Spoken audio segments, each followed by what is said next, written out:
Welcome to Lessons for Life. I'm your host, Jim Kunkel.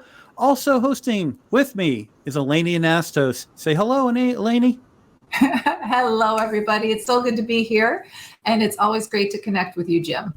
It's great to connect with you and connect with everyone who's watching us here live and also in the replay. I really am enjoying the messages that I've been getting, and it feels so good to communicate with others who find value in what we're doing, Eleni, and the other things that they're sharing with us as well, because it's very motivating when you do a program like this and you have people reaching back and they're sharing their life experiences and also talking about how much they get from the program that we're doing. So thank you, everyone, for your strong support and continued support for Lessons for Life. Tonight's topic is actually going to be about abundance. But before we go through the topic this evening, what I'd like to do is do a shout out to Eleni's hit book, a bestseller. It's available on Amazon and Barnes & Noble. And it's Mayan Reinvented Life, Finding Purpose Through the Pain. You can pick it up again at Amazon, Barnes & Noble. It's an awesome book, one of my favorites, and I know, Eleni, it's one of your favorites as well. So please help support Eleni and help support this broadcast by picking up your own edition today. Eleni, yes. Let's open this up, and I kind of phrased it this way.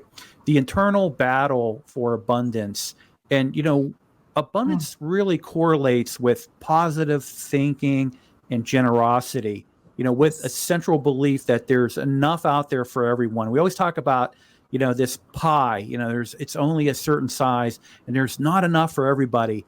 And the thing with it is that pie can grow to whatever size it needs to be to accommodate.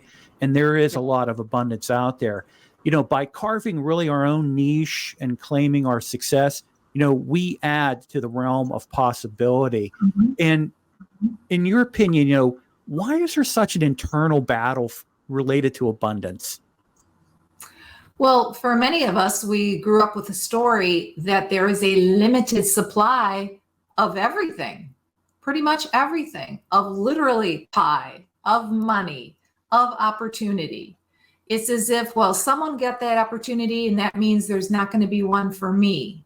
So when we're taught this, or it's reinforced externally, whether it's through family, whether it's professionally, just out in the world, when it's reinforced on a constant basis that someone has that opportunity, that means there isn't going to be one for you. That's going to keep you stuck in that scarcity mindset. Well, they already have that chance. They already rose to the challenge. So why should I even bother? There's not going to be enough of that proverbial pie to go around. And then that's the constant battle, because if you don't believe there's enough of the pie to go around, it's not going to happen. And I love Dr. Wayne Dyer's quote that abundance is not something we acquire. It's something we tune into. And just like anything in our lives, anything we achieve professionally or personally, it had to start with the belief that it was possible. That is so true. And abundance, it really feeds our self-esteem and our confidence. It helps us stay resilient through tough times. And it's also infectious and generative. And, the other things too, it creates a flourishing environment and a community around us. And abundance attracts abundance. So, if you really look around you and you find positive, confident people, who can be your friends, who can be your partners, who can be your business partners, with those similar mindsets, like you said, that abundance is actually that pie can be whatever size it needs to be to suit you, but also to suit the world around us. So I so greatly believe in what you just said earlier. So. Yes, because when people, and I'll ask people this all the time, that when you see someone attain a certain level of success, professionally or personally, and it might be in an arena or something that you yourself have as a goal, if you see another person already achieve success in that arena at that level, then do you just stop, say, well, my chance is gone because they've achieved it? Or do you look at them and say, wow, that is possible? I think I thought of this today. I was thinking of Roger Bannister, who was the first athlete to break the 4-minute mile barrier. Again, for light years, nobody had done it. Roger Bannister breaks that 4-minute mile barrier. Then suddenly, within a year, hundreds of other runners did it. So, what changed? It wasn't as if they had better shoes, better track conditions. None of that mattered. People saw it was possible to achieve that level. And that gave them the mindset to go for it. So when I see somebody that's achieved a certain level of success or attained a goal that might have a personal affinity for myself, I'm going to cheer them on, because now I know it really is possible. And that, to me, instead of thinking, well, they took my chance, no, look at it as this is what's possible. And again, there is enough of that pie to go around. Yeah, that is so really true when you think about it, because when we really look at abundance and we have a perspective of lack, or our primary motivation is fear, we throw in all those negatives. And to your point, with that runner, once he broke that barrier, now all of a sudden everyone tossed out those negatives and that fear and also that perspective of lack, and they went for it. And guess what? They claimed their piece of that abundance when it comes to records, or really showing what their abilities and capabilities were. When we really think in black and white, and we shrink from our obstacles and limitations, retreating to a really kind of a conservative, protective comfort zone. We're going to avoid risk, and we resist some of that change. So by kind of shaking those chains that kind of bind us back like that, that opens up our eyes and then our possibilities when it comes to claiming abundance as well. Yeah, excellent point, that you do have to claim it. If wishing and hoping would make it so, then it's not realistic, but claiming it really, really matters.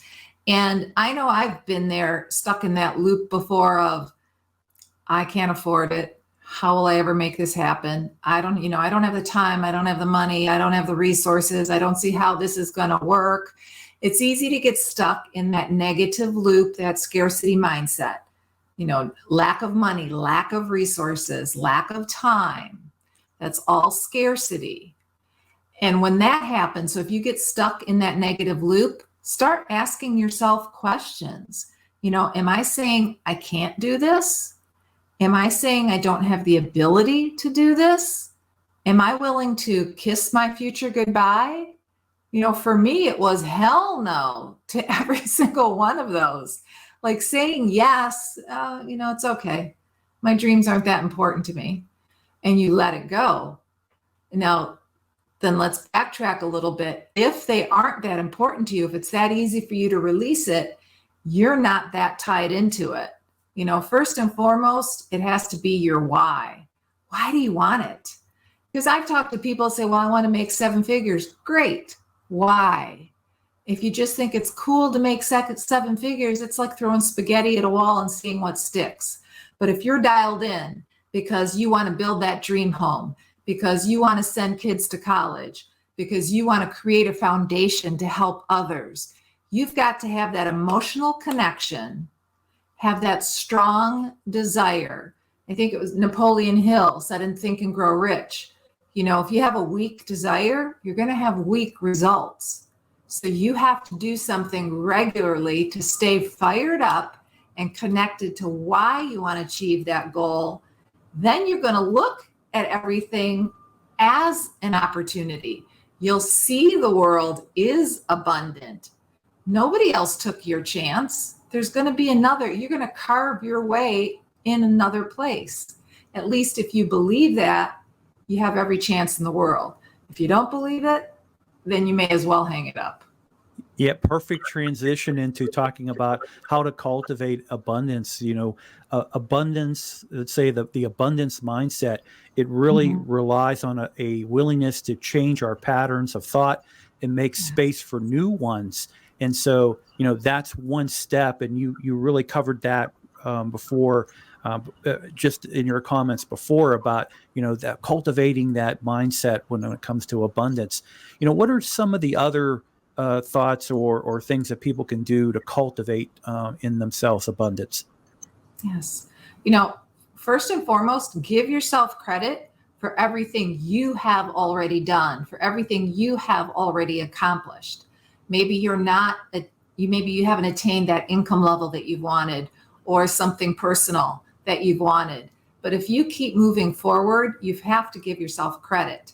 But then honestly, it's look for examples around you. It's not about competition, like, oh, I don't want to, they've already achieved it, so why should I bother? And I want to share a quick little scenario that I put in my book. I was at a conference where I first signed up to begin my professional coaching career. And towards the end of the evening, the facilitator had her success panel on there. And each of these individuals had already attained 7 figures in their coaching business, and they were going to share their story and how they got there. Now, I was traveling with a friend who was also considering becoming a professional coach. And just before the panel was about to speak, she said she was tired and wanted to go back to the room. I said, okay. I stayed, listened to the panel, and even went up and spoke to some of them and asked them if I could have another conversation with them because I wanted to learn more. When I got back to the room, my friend was pacing back and forth, and she kept saying, we are not like them. We are not like them. And I said, well, first of all, cut out the we shit. I said, what do you mean? And she said, we are not like those people on stage. I said, again, what do you mean? She said, what's wrong with making $5,000 a month? I said, nothing. Not a damn thing. If that makes you happy and that pays your bills, good for you. And when she kept saying, we are not like them, I said, no, it's you and I that are different. Because when this quote unquote success panel took the stage, you ran away. I stayed and I went up to them and I said, I want to know how you did it. Because I saw in them the possibilities for the rest of us, for myself. I didn't think, well, they already got my piece of the pie, so why should I bother? Yeah, So take yourself out of the game. Yeah, you really have to let go of the past beliefs and assumptions, and you have to be really open to take on, broader, newer, ideas, and you have to weigh in evidence. You were asking questions, you were participating with those speakers, and you were broadening your mind, you were opening your mind, and you were looking at new possibilities. When your friend went back to the hotel and pacing back and forth and saying, we're not like them, we can't do this. You got to be able to really let go of the past, embrace your future, and go out there and take really what's yours when it comes to abundance. Yes, yes. And I think of the law of cause and effect. Mm-hmm. Where money is concerned, you are the cause, money is the effect. Now, of course, I'm not referencing things that are beyond your control, external circumstances, so many that were magnified in the last 3.5 years, businesses closing, loss of income. I'm talking about the long game, year after year. If you embrace that you are the cause, money is the effect, then you're putting yourself in the driver's seat to live more abundantly. And so many people think, well, yeah, but it's so hard, that lack mentality, that limited mindset. But it's also, think of it on the flip side. What if you have your best month ever? Don't you want to know exactly what caused it? Did you increase your fees? Did you add a product or a service? Did you make more sales calls? So it's not about guilt and shame with money. It's about empowering yourself so you can, as Dr. Wayne Dyer said, tune into the abundance that does exist. Yeah. And let me bring up a comment here from Carl. Abundance can be spiritual or knowledge related or simply given to others to provide abundance. In contrast to success, including monetary success, but not the altruistic sacrifice. I'm trying to conjure Aaron Rand, or looking for examples from Christ. Maybe the best: give a man a fish and he eats for a day. Teach a man to fish and he eats for a lifetime. Yes, I love that quote. Thank you so much for sharing that, Carl. And Hmm. it's absolutely true. And especially where abundance is concerned, it's not just what we have or don't have in the bank, how we connect, how we communicate, the spirituality, it all matters. But, it's embracing. And another quick example I'm thinking of when my nephews were a lot younger, I remember saying to one, I love you with my whole heart. And he had kind of this sad look on his face. And I said, honey, what's wrong? Well, then he was concerned that I didn't have any love left over for his brother. I said, there's an infinite supply. There's an Yes. infinite supply. I'm never going to run out. But it's the same principle. So again, if you see someone that has attained what you want financially, spiritually, personally, professionally, please don't think of it as that's my piece of the pie, it's gone, why bother? Yeah. Look at it as an example of what possibilities do exist. Yeah, and in relation to abundance, if you really want to make a significant transformation in your life, you really have to be honest with yourself and honest about your thinking. But really importantly, you have to be ready to change your mind. And that's going to be important, is to take the leap of faith, change your mind, and change your perspective, and your opportunities can happen from there. Yes. So, Eleni, let's talk about how to really cultivate not really abundance, but that mindset when it comes to it. And the first thing that comes to mind, and I know you speak extensively about it, is practicing gratitude. When it comes to abundance, why is gratitude so important?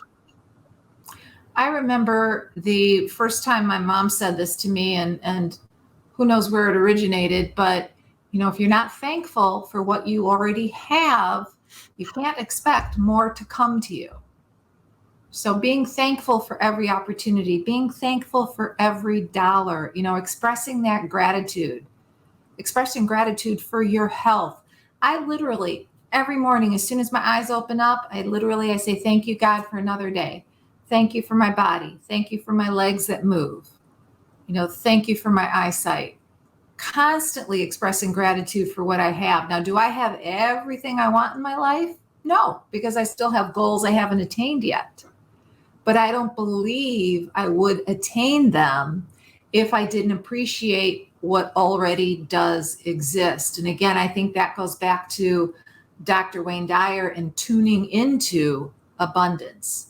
So expressing that gratitude and appreciating what you have, whether it's a dollar, whether it's your physical health, is the gateway for more abundance to come to you.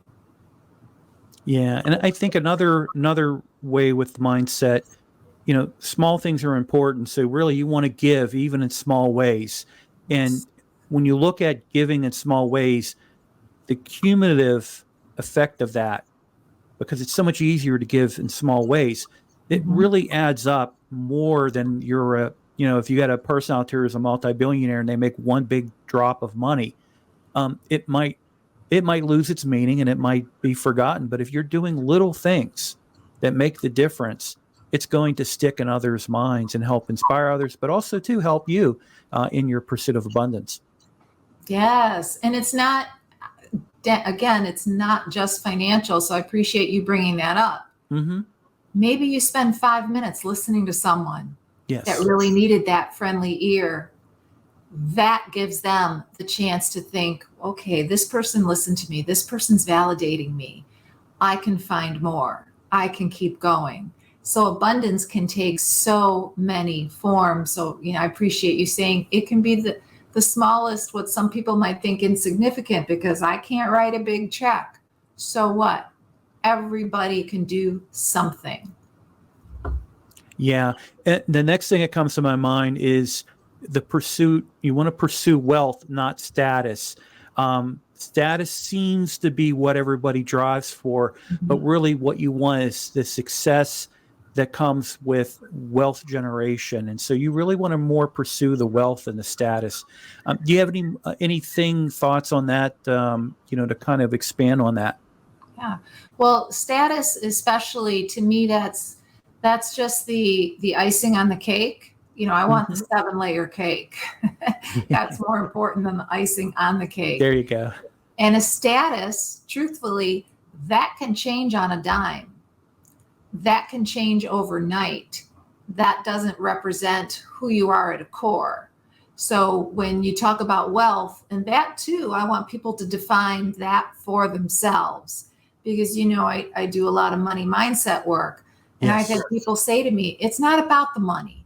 They you can tell it's triggering something into them. Like, what's wrong with making $50,000 a year? Again, nothing. Yeah. Nothing at all. If that supports the life that you want, great, you're good. I want people to define prosperity on their own terms. What that means for you. So people could say, I'm wealthy. And they're like, well, wait a minute, but you don't have millions of dollars in the bank. So what? That's not how I define wealth.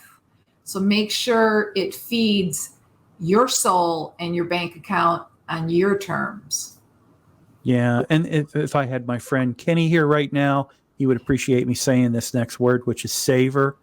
You really want to savor your, where you're at. And, it's important to do that, just to take the time out and reflect and savor where you're at.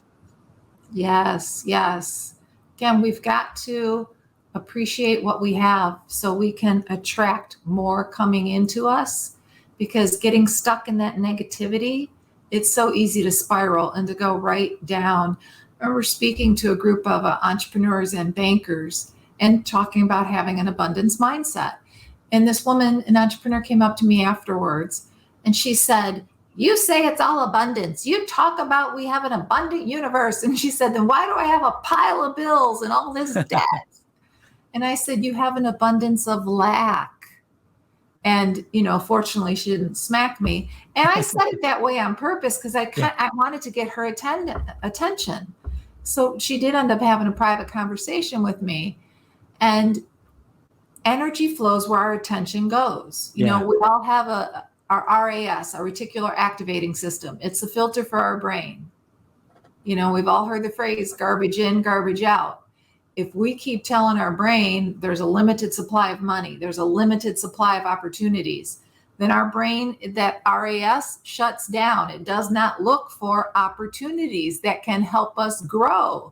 But if we keep feeding our mind with, there's another opportunity, I know there's a way to make money, I can increase my income, then you're literally training your mind to seek out those opportunities. Now, is this easy? No. But it's worth it. And it's a day-to-day process. So you are continually training. It's like if you're going to the gym or you start walking every day because you wanted to lose weight. Well, say you lost the weight you wanted to lose. Then are you just going to sit on your ass and never walk again? Yeah. No. This is something we have to cultivate on a constant basis. Yeah. We really need to stop using scarcity as an excuse. It's so easy to do that. You fall into that trap. And, I think the lady that you were talking about with, of the abundance of debt and bills and everything like that, is that we really limit ourselves because we throw scarcity on that. And then we say, oh, there's not enough to go around. We can't do that. But it's not true. I mean, when you really look at any time in history, we have major changes that happen in technology and industries and things like that. And to see that, people create wealth out of pretty amazing things. And I think even in these days today, we see people who, who would ever thought, you go back in time and you say, people with with like information online or websites or platforms, they could be multi-billionaires. You would just laugh at yourself saying, there's no way that people are going to do. But again, future changes, there's new opportunities. The pie is not limited. You just have to rethink the pie. Yes.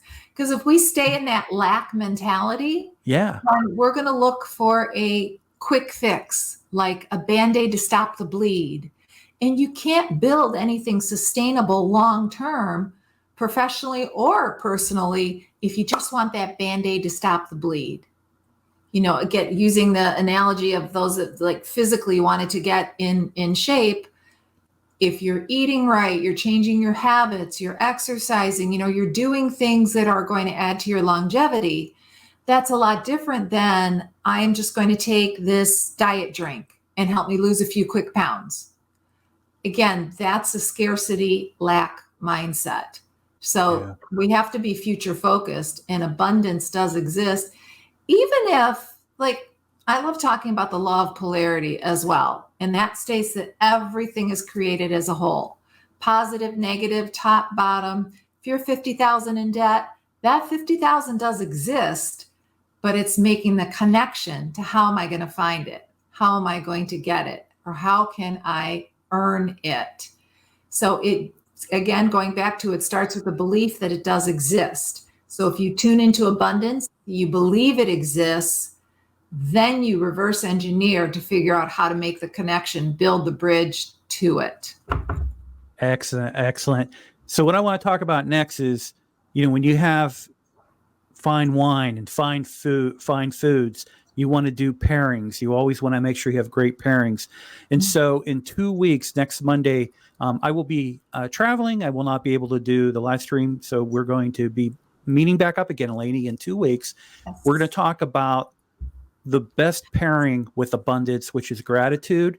Gratitude, I know when you and I have had conversations on gratitude, is always the most attended, always the most commented on, and it opens up a lot of discussion. So I'm really looking forward to us getting back into gratitude again, because it is a very good topic that you and I have really successfully done on these broadcasts in the past.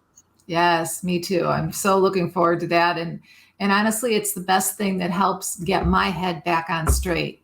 If I get in a mood, having a bad day, I'm like, wait a minute, when's the last time I started expressing gratitude, or I expressed gratitude for what I already have? Mm-hmm. So it puts you in a much better frame of mind. It does. And another comment from Carl, the most successful large businesses with longevity structure their goals towards abundance. It's no different for small businesses or single owners. Yes. Mm-hmm. Yes. Again, that Band-Aid to stop the bleed, that's a miserable way to live. That quick fix, you're not going to have longevity. Yeah. So believing in that abundance, and that was a great statement that Carl just shared with us. Yes. It's key for all of us to achieve any real level of success. Again, whatever that is for you on your terms. Excellent. Excellent. Eleni, how can people follow you, get in touch with you, all that kind of good stuff? Yes, it is good stuff. Well, I always welcome connection and conversation, so please don't hesitate to reach out. You can find me here on LinkedIn. I am branded under my own name. So you can also go to my website, elenianastas.com.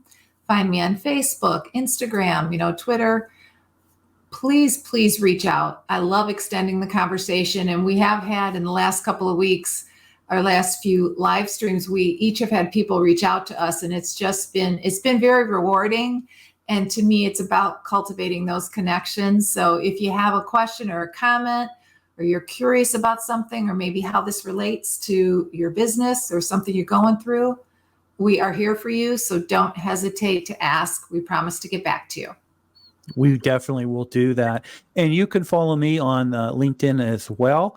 And I just want to say I really greatly appreciate all the messages, the comments, everyone who's reached out. We've done so many episodes for Lessons for Life. We're going to continue doing it. And, we're really, really thankful, and this gratitude that we'll be talking about in 2 weeks. What we do really makes me feel good. I know, Eleni, it makes you feel good too. But really, it's all about you, and we appreciate all the awesome feedback we've been getting. So thank you, everybody. Eleni, have a good rest of your week. Yes, I will. You as well, my friend. All right, everybody, have a good rest of your week, and we'll see you in 2 weeks.